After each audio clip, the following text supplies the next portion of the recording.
une très bonne étude où on va parler vraiment très rapidement sur l'état de santé donc des batteries. Alors sur la longévité, on va dire le temps, elles sont données à 20 ans. Peut-être que les prochaines seront données à 30 ans.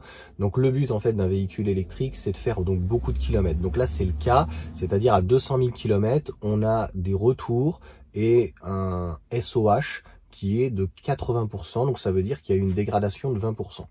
Et dans les 70 000 km, sur pratiquement 10 000 véhicules, 8 000 et des bananes, on avait une dégradation de 7%, donc un SOH qui était à 93%, donc ce qui encore une fois était plutôt pas mal. On l'a bien vu de toute façon avec les Tesla, les Model S, etc.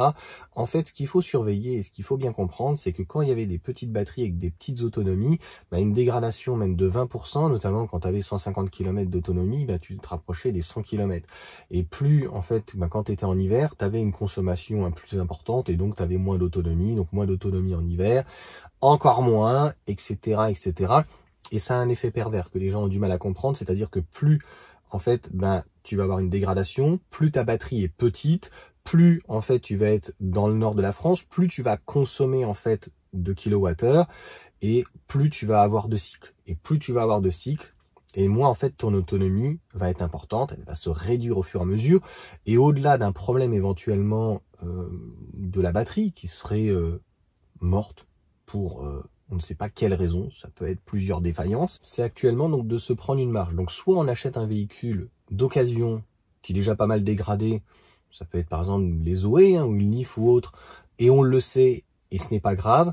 Soit on a l'intention donc d'acheter d'occasion ou neuf un véhicule donc d'occasion donc qui est déjà dégradé ou un véhicule neuf qui a donc une bonne autonomie, et on sait que avant d'arriver à ce type de dégradation de 80-90%, eh bien, quand tu prends des gros véhicules avec des grosses autonomies et un WLTP qui est donné mettons à 600 km, on sait que tu vas pouvoir faire 400 km, et c'est pas les tout premiers véhicules, voilà, ils étaient donnés à 200 km WLTP, t'arrivais en réel à 140, 120, 100, et voire en hiver, une fois que tu avais une dégradation, tu pouvais même descendre aux alentours des 80, donc ça commençait à être fortement réduit, donc à impacter finalement le quotidien.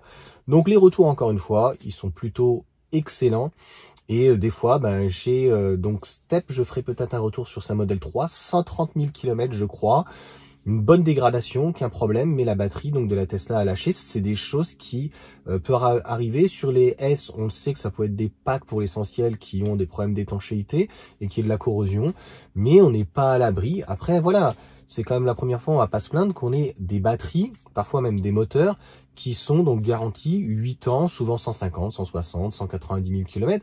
Donc c'est plutôt, clairement, plutôt pas mal. Donc n'hésitez pas à mettre des commentaires pour ceux qui ont pas mal donc déjà de kilomètres, mais je trouve que voilà, ça sert à rien de se créer des problèmes là où il n'y en a pas.